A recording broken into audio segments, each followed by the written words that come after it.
Γεια σας και καλώς ήρθατε στο κανάλι μου. Είμαι η Χριστίνα, για όσους δεν με ξέρετε.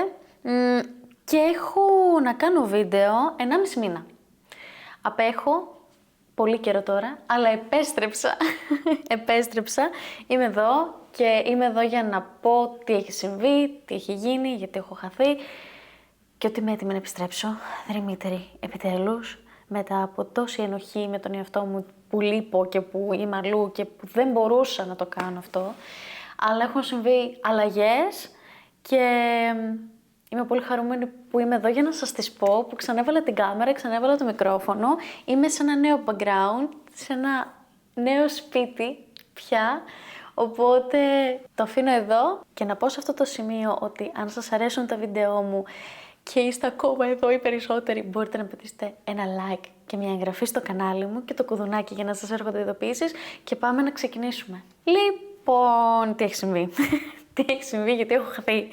Έχω χαθεί γιατί τον τελευταίο 1,5 μήνα μετακομίζω. Έφυγα από την Αθήνα και η αλλαγή είναι μεγάλη. Είναι τεράστια για μένα. Ξέρετε πολύ καλά όσοι με παρακολουθείτε καιρό και όσοι δεν με ξέρετε και με γνωρίζετε τώρα ότι είχα έρθει το καλοκαίρι Κρήτη, γιατί είμαι από την Κρήτη και είχα κάτσει 6 μήνες και έτσι ένιωσα κάπως ότι μπορώ να διαμορφώσω τη ζωή μου εδώ πέρα και να κάνω πράγματα και να ξεκινήσω κάτι καινούριο και να φύγω από την Αθήνα που ήθελα να φύγω τα τελευταία 5 χρόνια τουλάχιστον.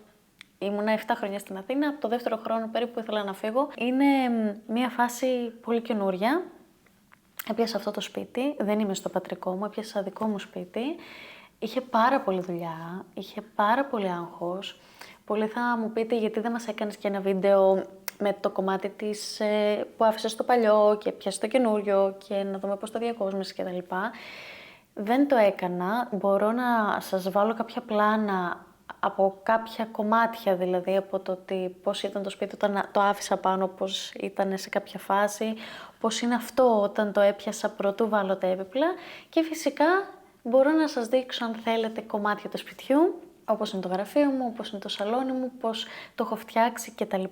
Βέβαια να πω ότι δεν το έχω τελειώσει ακόμα, είμαι σε μια κατάσταση που έχουν μπει όλα, τα πολύ βασικά σίγουρα, αλλά χρειάζονται τα κομμάτια τώρα που θα του δώσουν τη δική μου προσωπικότητα, δηλαδή κορνίζες, ζωγραφιές, κεράκια, τέτοια πράγματα. Όχι ότι δεν έχω αρκετά μπιχλιμπίδια, είδε από το παλιό το σπίτι, αλλά είναι ακόμα στη φάση που διαμορφώνεται, που θέλω ακόμα λίγο χρόνο για να πω ότι τώρα έκατσε το σπίτι, είναι αυτό που είναι. Τώρα ήρθε η ώρα νομίζω να τα πιάσω ένα-ένα και να σας εξηγήσω λίγο πώς και τι, γιατί πήρα αυτή την απόφαση, γιατί έλειπα κιόλας και όλα αυτά, τα συναφή. Αρχικά, όπως σας προανέφερα, ήθελα να φύγω χρόνια από την Αθήνα. Μετά την διαμονή μου στην Κρήτη το καλοκαίρι ένιωσα ότι ήρθε η ώρα να το κάνω. Κατέβηκα λοιπόν, βασικά όχι κατέβηκα, ανέβηκα Αθήνα μετά το καλοκαίρι μου και καθόμουν και σκεφτόμουν τι να κάνω. Έτσι σε κάποια φάση, ας πούμε και το τσάι μου, να μην κρυώνει. Δείτε μια ωραία κούβα που πήρα, είναι πάρα πολύ ωραία. Μετά λοιπόν τη διαμονή μου και αφού ανέβηκα επάνω, είπα στον εαυτό μου ότι κοίταξε να δεις, τι κάνω στην Αθήνα. Εμένα η καθημερινότητά μου στην Αθήνα ήταν σπίτι, σπίτι, σπίτι. Γιατί δούλευα από το σπίτι, γιατί όλη μου ζωή ήταν μέσα στο σπίτι. Όχι ότι εδώ διαφέρει πάρα πολύ το ότι ξέρω ότι η δουλειά μου είναι μέσα στο σπίτι. Αλλά εδώ έχω πάρα πολλά πράγματα να κάνω. Είναι όλα πολύ πιο κοντά, πολύ πιο οικογενειακά. Είναι και η οικογένειά μου εδώ. Έχω κάποιους ανθρώπους που κάνω παρέα εδώ. Και γενικά ένιωσα το ότι η Χριστίνα πια δοκίμασε αυτό που ήθελε να κάνει στα 23 της. Ούσα πλέον 30, σχεδόν 31, σε λίγους μήνες, ας μην πάω ακόμα εκεί, είμαι ακόμα 30. Είπα ότι θέλω να επιστρέψω σε κάτι πιο μικρό, κάτι πιο όμορφο και βατό για μένα και για τη δική μου ψυχολογία και για τη ζωή μου. Εμένα λοιπόν μου αρέσει η επαρχία, δεν είμαι άνθρωπος της πόλης, έχω καταλήξει σε αυτό. Όχι ότι η ιδανική πόλη για μένα είναι το Ηράκλειο, σίγουρα είναι πολύ πιο προσιτό στη δική μου ψυχολογία και καθημερινότητα σε σχέση με αυτό που είχα στην Αθήνα. Έτσι λοιπόν, καθόμουν και σκεφτόμουν τι να κάνω και είπα σε κάποια φάση, ωραία, θα κατέβω τα Χριστούγεννα και θα δω αν μπορώ να βρω σπίτι. Κατέβηκα λοιπόν τα Χριστούγεννα Έκατσα, έψαχνα, ήταν πάρα πολύ δύσκολο να βρω σπίτι. Θα μπορούσα να σας πάρω σε όλη τη διαδικασία και στο ψάξιμο και να έχω content και στο τι βρήκα και στο τι έφτιαξα. Αλλά ήμουν τόσο στρεσαρισμένη, έπεσαν όλα μαζί, που είχα την ανάγκη, βασικά θα με βλέπατε σε μια φρίκη. Δεν μπορούσα να εστιάσω σε τίποτα, δεν μπορούσα να μπω σε μια σειρά. Έπρεπε για να βάλω σειρά να απομονωθώ από όλα. Είχα κλείσει ακόμα και τα social media ένα διάστημα, περίπου 2 εβδομάδες, γιατί ένιωσα την ανάγκη ότι πρέπει να εστιάσω στον εαυτό μου. Ήρθε μια αλλαγή, η οποία είναι μεγάλη για μένα, μετά από χρόνια που θέλω να την κάνω, και ήθελα βασικά να μην έχω τίποτα στο νου μου. Είχα τη δουλειά που έπρεπε να κάνω, στη δουλειά μου δηλαδή. Και το να βάλω κάτι έξτρα μέσα σε αυτή την αλλαγή, όπως είναι τα βίντεο, το μοντάζ και όλα αυτά, ήταν για μένα πάρα πολύ βάρβαρο. Συν της άλλης, είχε χαλάσει ο υπολογιστής μου. Έλειπε 3 εβδομάδες, 4 σχεδόν, 1 μήνα σχεδόν, τον είχαν στην Apple και προσπαθούσαμε να το φτιάξουμε και να δούμε τι και πώς κτλ.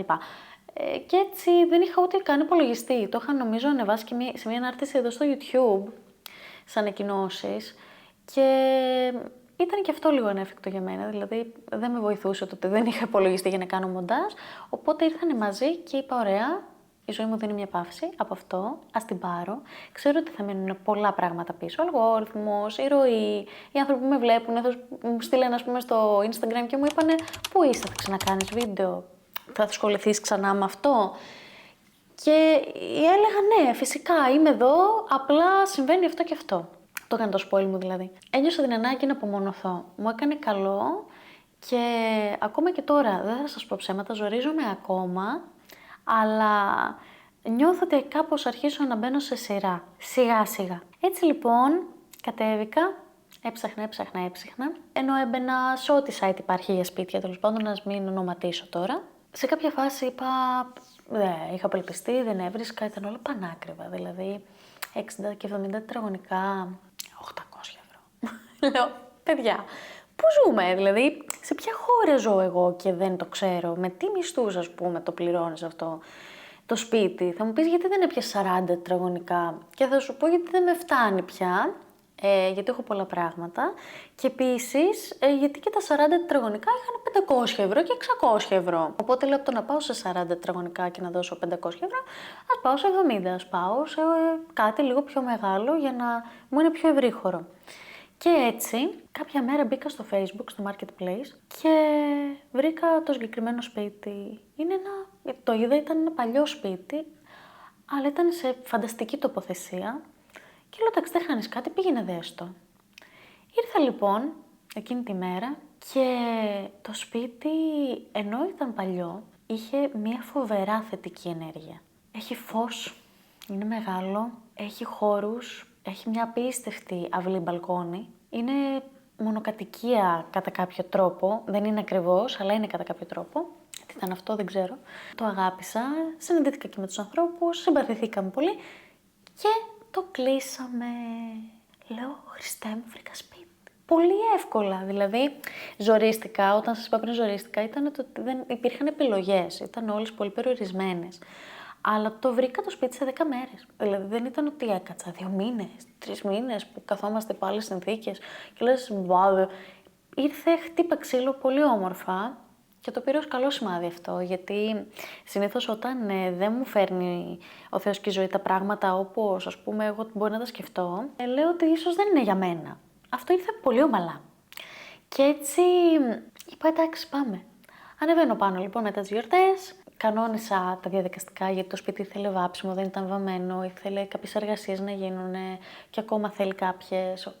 Και γενικά είχε πολλή δουλειά, δηλαδή όλο αυτό το διάστημα δεν ήταν ότι απλά αγχώνομαι γιατί φεύγω, ήταν το ότι είχαμε ένα σωρό πράγματα να φτιάξουμε εδώ πέρα. Συγχρόνως να ανέβω πάνω να αφήσω το σπίτι, συγχρόνως να δουλεύω, να έχω στο νου μου και άλλες δουλειές που είχα να κάνω, να έχω αφήσει πίσω μου τα μαθήματα που κάνω, να έχω αφήσει πίσω μου το YouTube, ένα άγχος όλο αυτό για μένα, γιατί δεν θέλω να τα αφήνω, είναι κάτι που μου αρέσει και μου δημιουργεί και με βοηθάει στο να είμαι δημιουργική και αυτό εμένα είναι η ζωή μου, οπότε έχασα κάπως κομμάτια δικά μου αυτό το διάστημα, δεν έχω ζωγραφίσει καθόλου για μένα παρά μόνο για τη δουλειά και Με το να τα σκέφτομαι όλα αυτά και το πόσες δουλειές έχει το σπίτι, ήταν ο πατέρας μου εδώ κάτω, ήταν με τους μαστόρους για να φτιάξει τα πράγματα, εγώ επάνω να αφήνω το σπίτι, και μετά να ανεβαίνει να με βοηθήσει, δηλαδή υπήρχε ένα λαλούμ. Αλλά μην τα πολυλογώ, ανέβηκα πάνω, άρχισα σιγά σιγά να το αδειάζω.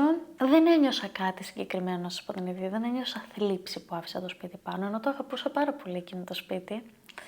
Αλλά ένιωσα ότι έρχομαι σε κάτι καινούριο, κάτι αναβαθμισμένο, κάτι πιο κοντά στα νερά μου και αισθάνθηκα και αισθάνομαι πολύ τυχερή γι' αυτό και ευγνώμων που τα έφερε όπως επιθυμούσα και ήθελα και νιώθω πολύ τυχερή γι' αυτό. Κατέβηκα ένα σωρό πράγματα, παιδιά, αφού ακόμα και άνθρωποι που μετακόμιζα, που ήρθε μεταφορική, μου λέγανε «Παιδί μου, αυτό το σπίτι είναι για τετραμελή οικογένεια, δεν είναι για ένα άτομο, τόσα πράγματα που έχεις».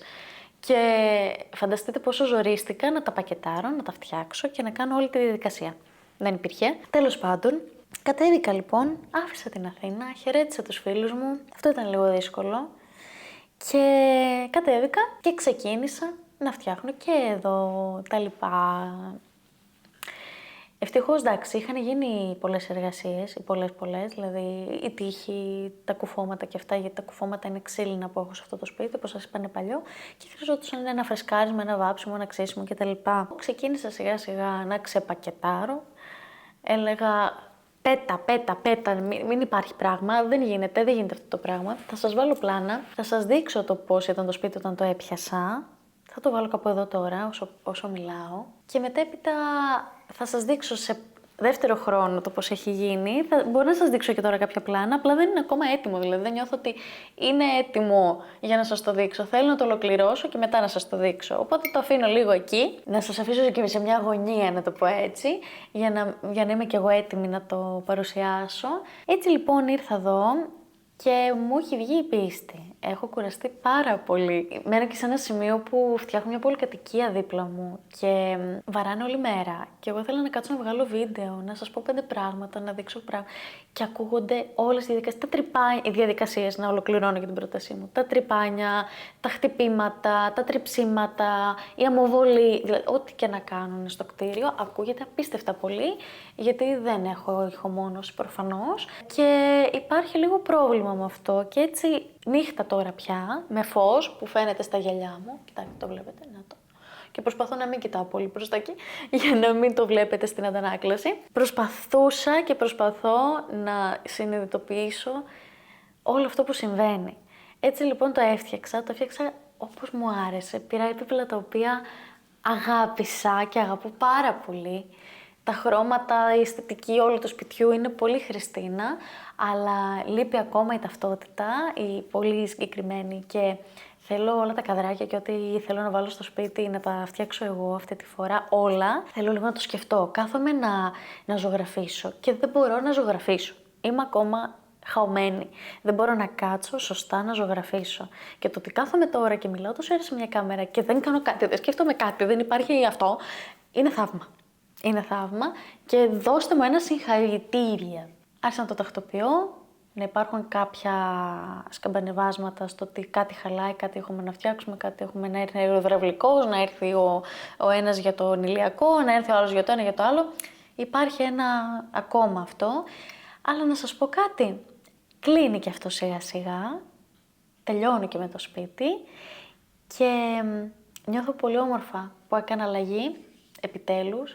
Ήθελα να την κάνω πάρα πολλά χρόνια και δεν μπορούσα. Θα μου πεις, πάντα η Κρήτη εκεί δεν ήταν, αφού είναι η οικογένειά σου, αφού είναι όλοι. Δεν την ήθελα καθόλου παλιότερα, μα καθόλου. Από το καλοκαίρι και μετά άρχισε να αλλάζει λίγο η ματιά μου, γιατί βίωσα κάποια πράγματα πολύ διαφορετικά από αυτά που είχα εγώ στο μυαλό μου σε αυτόν τον τόπο και γι' αυτό έκανα και αυτό το βήμα. Έχω λοιπόν να σας πω ότι η ζωή είναι γεμάτη αλλαγές και down και up. Δεν θα σας πω ότι όλα ήταν τέλεια, ζορίστηκα υπερβολικά πολύ. Δηλαδή, οριακά με έπιασα να πάω να πάθω κρίση και δεν έπαθα ευτυχώς, αλλά οριακά υπήρχε αυτό, το βάρος και η δύσπνοια και όλο αυτό το πράγμα. Αλλά συγχρόνως υπάρχει και χαρά και αλλαγή και Αισθάνομαι ότι θα έρθουν άλλα πράγματα από αυτά που ζούσα πάνω. Από εβδομάδα τώρα, σήμερα σκεφτείτε που σας βγάζω το βίντεο, είναι Κυριακή, 16 Φεβρουαρίου. Από αύριο ξεκινάω κανονικά πάλι γυμναστήριο. Θα μπω σε διατροφή γιατί έχω πάρει και κιλά και είναι και αυτό ένα κομμάτι που με κάνει και βαραίνω. Εγώ έχω και χρόνια θέμα με τα εντερικά μου, παιδιά, και είχα γίνει τούμπανο, είχα γίνει μια εγκυμονούσα όλο αυτό το διάστημα, με όλο αυτό το άγχος και το υποσυνείδητο άγχος. Δηλαδή, όταν ανέβηκα Αθήνα να αδειάσω τα πράγματα, δεν είχα καταλάβει ότι είχα αγχωθεί και απλά είχα τουμπανιάσει. Είχα γίνει εκεί. Και λέω, Χριστέ μου, η κατακράτηση, το έντερο, όλα. Δηλαδή, λέω, Χριστέ μου, τι είναι αυτό το πράγμα. Γιατί τόσο πολύ, αφού δεν έχω αγχωθεί τόσο. Και όμως είχα αγχωθεί και δεν το είχα καταλάβει. Και μετά μου σκάγανε φάσεις, κλάματα, νεύρα, το ένα τ' άλλο. Πέρασαν αυτά όμως. Η δημιουργία ενός καινούριου χώρου εμένα είναι... Μπορεί να υπήρχε άγχος, αλλά παιδιά, είναι το καλύτερό μου. Να φτιάχνω το σπίτι όπως μου αρέσει, σε κάθε φάση της ζωής μου, ενώ μοιάζει η αισθητική πάντα αυτή που έχω, να υπάρχει αναβάθμιση, να φαίνεται η εξέλιξη, να φαίνεται αυτό που είμαι στην πιο εξελιγμένη μορφή του, στη version του. Πραγματικά θα σας πω ότι αν κάτι σας καταπιέζει, να το αλλάζετε. Εμένα η Αθήνα με καταπίεζε, με βάλτωνε. Δεν με άφηνε να μπορώ να είμαι αυτός μου πια. Βασικά όχι ότι ήμουν και ποτέ στην Αθήνα, να σας πω την αλήθεια. Ένιωθα μια μόνιμη καταπίεση στην Αθήνα, αλλά προσπαθούσα να τη λύσω με τα χρόνια. Εν τέλει το κατάφερα και το έλυσα. Έφυγα ενώ από εκεί με ένα κομμάτι καινούριο, κι ας είμαι στον τόπο που γεννήθηκα, και με καινούργια πράγματα, και είναι φοβερό αυτό, γιατί το ότι σκέφτομαι ότι θέλω τώρα να ξεκινήσω να ξαναζωγραφίζω, να πάει το YouTube, να κάνουμε καινούργια πράγματα σε ένα νέο χώρο, φτιάξω τα πράγματα που θέλω εγώ να κάνω, να συνεχίσω με τη δουλειά μου, να ξεκινήσω γυμναστική ενεργά, συστηματικά, με διατροφή, γιατί το έχω ξεφτυλίσει. Και από καλοκαίρι να ξεκινήσω και κάποιες νέες δουλειές που θέλω να κάνω, που θα τις δείτε στην πορεία. Είναι για μένα κάτι πολύ καινούριο και όμορφο και μου δίνει κίνητρο. Κάτι που στην Αθήνα το είχα χάσει. Είχα χάσει το κίνητρο. Έλεγα κάθε μέρα, εντάξει, θα ζωγραφίσω αυτό, θα κάνω εκείνο. Αλλά δεν γίνεται να βαλτώνεις σε ένα σπίτι όλη μέρα. Που εντάξει, δεν σας λέω. Έβλεπα τους φίλους μου, έκανα τη βόλτα μου, δεν ήμουνα δηλαδή αποκομμένη από τον κόσμο, αλλά δεν ζούσα και όπως εμένα μου αρέσει. Και έτσι, επειδή εδώ κιόλας θα έχω και τα σκυλιά μου, σκέφτομαι να πάρω τον Ερμή μου εδώ στο σπίτι, να τον έχω, να κάνω τα πράγματα που με αφορούν και να ξαναεπιστρέψω και σε κομμάτια τα οποία είχα αφήσει χρόνια πίσω μου, είναι για μένα αναβάθμιση. Και δεν ξέρω πώς θα τα φέρει η ζωή, αν σε 1-2 χρόνια φύγω, πάω αλλού, πάω εξωτερικό, δεν ξέρω, σκέφτομαι πάρα πολλά πράγματα, αλλά αισθάνομαι ότι για τώρα είναι αυτό που χρειαζόμουν και θα σας πω να τολμάτε. Είναι φοβερό το γεγονός ότι μπορεί το μυαλό μας να μας κλείσει σε μια φυλακή που δεν υπάρχει πολλές φορές και τη βλέπουμε εμείς. Εγώ το ζούσα πολύ αυτό. Δεν λέω ότι δεν θα υπάρχουν δυσκολίες, αλλά αισθάνομαι ότι έκανα το βήμα μου. Τόλμησα να φύγω από το comfort zone και να κάνω το βήμα μου. Το τι θα βγάλει τώρα αυτή η κατάσταση θα το δείξει πορεία. Μπορεί να πάει πολύ λάθος, μπορεί να πάει πολύ καλά, μπορεί να πάει και μέτρια. Είμαι ανοιχτή σε όλα. Και αυτό που επίσης κατάλαβα είναι ότι άφησα λίγο τα πράγματα στη ροή τους για άλλη μια φορά, και ενώ με έβλεπα ότι κάπως τσίτωνε και θέλω κάποια πράγματα να προγραμματίσω, γιατί είμαι λίγο με τον έλεγχο έχω μία αυτή, ότι θέλω να προγραμματίσω, να ξέρω να κάνω, κατάλαβα για άλλη μια φορά ότι δεν υπάρχει λόγος και το άφησα λίγο στη ροή του και έτσι ήρθαν πολύ όμορφα. Μέχρι στιγμής. Χτύπα ξύλο. Δεν ξέρω πού είναι να το. Γιατί τα πέρα και ξύλινα πια τα έπιπλα. Δεν τα άφησα έτσι. Είπα θα κάνω την υπέρβαση. Έχω δώσει πολλά λεφτά εδώ μέσα. Αλλά νιώθω ότι είναι ο χώρος μου. Και είναι το πολύ σημαντικό για μένα αυτό και θα σας πω.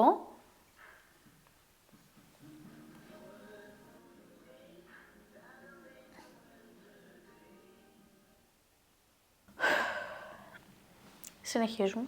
Και θα σας πω να επενδύετε στο χώρο σας, γιατί όσο και να μην μένετε, δηλαδή και εσείς είστε όλη μέρα εκτός, το ότι θα γυρίσετε σπίτι και θα το νιώθετε σπίτι, αμέσως θα δημιουργεί μια ασφάλεια και μια ηρεμία. Και δεν μιλάω πια για το να είστε λίγο τακτικοί, να καθαρίζετε αυτό, να μυρίζει όμορφα, να γυρνάτε και να δημιουργείτε αυτή η αίσθηση της οικογένειας μες στο σπίτι και εσείς είστε ακόμα και μόνοι σας, ότι υπάρχει μια θαλπορή και εσείς είστε μόνοι. Δεν έχει να λέει. Το ότι θα γυρίσεις και θα είσαι στα καθαρά στο σεντόνι και θα πέσεις για ύπνο, είναι υπέροχο. Τώρα εντάξει, μπορεί να λέω υπερβολές, αλλά για μένα ο χώρος είναι πάρα πολύ σημαντικό και πραγματικά ακόμα και κάτι μικρό. Θέλεις να κάνεις μια μικρή αλλαγή για να ανανεωθείς. Πάρε μια καινούργια κουρτίνα, ένα καινούργιο ριχτάρι, ένα καινούργιο μαξιλάρι, ένα καινούργιο κερί, ένα καινούργιο καδράκι. Πάρε κάτι για να νιώσεις το χώρο σου δικό σου. Και εσύ είσαι στο ενίκιο. Εγώ πάντα είμαι στο ενίκιο. Και είχα ανθρώπους να μου λένε: Μα είμαι στο ενίκιο, θα κάτω με αβάφω το σπίτι να το φτιάχνω. Κάντο, ναι, γιατί όχι. Εγώ όλα μου τα σπίτια τα πείραζα πάντα, γιατί ένιωθα ότι θα μείνω εδώ, θα είναι ένας χρόνος, θα είναι 2, θα είναι 3, θα είναι 4, θα είναι 5. Ό,τι κι αν είναι ο χώρος μου, πρέπει να το νιώθω χώρο μου. Και έτσι το ένιωσα και αυτό και το προηγούμενο και το προπροηγούμενο και το προπροηγούμενο, γιατί εν τέλει νομίζω έχω κάνει 5 μετακομίσεις στη ζωή μου. Είμαι εδώ λοιπόν για να πω ότι ξεκινάμε πάλι. Θα επιστρέψω, ελπίζω με συνέπεια, ελπίζω να το καταφέρω, πραγματικά σας το λέω, ελπίζω να το καταφέρω αυτό το διάστημα, γιατί είναι πολλά, αλλά θα σας παίρνω μαζί μου όσο μπορώ στα περισσότερα και εύχομαι κι εσείς να είστε καλά. Πείτε μου εσάς όλο αυτό το διάστημα, 9 χρονιά πώς σας βρήκε, δεν έχουμε πει καν καλή χρονιά, γιατί έχω να κάνω από το Δεκέμβρη βίντεο. Να μου πείτε πώς σας βρήκε, αν είστε καλά, αν έχετε κάνει κάποια αλλαγή, αν το 25 σας πηγαίνει καλά. Γιατί πολλοί κόσμος ακούω ότι δεν είναι πολύ καλή χρονιά του. Και αυτό, να μοιραστούμε λίγο το πώς είμαστε, τι κάνουμε, αν είμαστε καλά. Εγώ σας είπα τι συμβαίνει έτσι όσο πιο σύντομα μπορούσα και κατάφερα. Επίσης, όπως βλέπετε, έκανα και μία ανανέωση, πήρα αυτό το γυαλί και αποφάσισα να το φοράω μόνιμα, να μην βάζω φακούς, παρά μόνο σε ειδικές περιπτώσεις, αν πάω μια θάλασσα ή αν πάω στο γυμναστήριο για να μην με ενοχλούν κτλ. Αλλά κατά γενική ομολογία να το φοράω και να έχει γίνει πλέον κομμάτι μου. Νιώθω μια ταύτιση, νιώθω μια αγάπη. Συγγνώμη που κοιτάω προς τα εκεί, απλά εδώ είναι το monitor και κοιτάω για να δω πώς είμαι. Και αυτό έγινε και αυτή η αλλαγή. Πείτε μου αν σας αρέσει, εμένα μου αρέσει πάρα πολύ. Και αισθάνομαι πολύ Χριστίνα μέσα σε αυτό. Έχω ακούσει πάρα πολλά ωστόσο ότι με κάνουν σαν τη όχι τη Φαραντούρη, σαν την Ανά Μουσχουρή, μου έχουν πει, σαν την Βίλμα από το Σκουμπιντού, σαν την Έντινα Μόντ που δεν την ήξερα από το εγώ απεσιότατος νομίζω είναι αυτό, ή από τους απίθανους, δεν ξέρω, από κάπου από εκεί είναι τέλος πάντων, σε κάποια τέτοια ταινία. Αυτό, πείτε μου αν σας αρέσει. Αυτά. Ελπίζω πραγματικά να σας άρεσε το βίντεο, να περάσετε καλά και να, δεν ξέρω, να σας ενθάρρυνα λίγο, έτσι κάπως να κάνετε μια αλλαγή στη ζωή σας. Δεν έχω νομίζω κάτι άλλο να πω. Θα πω απλά μέχρι την επόμενη εβδομάδα που θα τα ξαναπούμε, να προσέχετε τους εαυτούς σας και φιλάκια πολλά.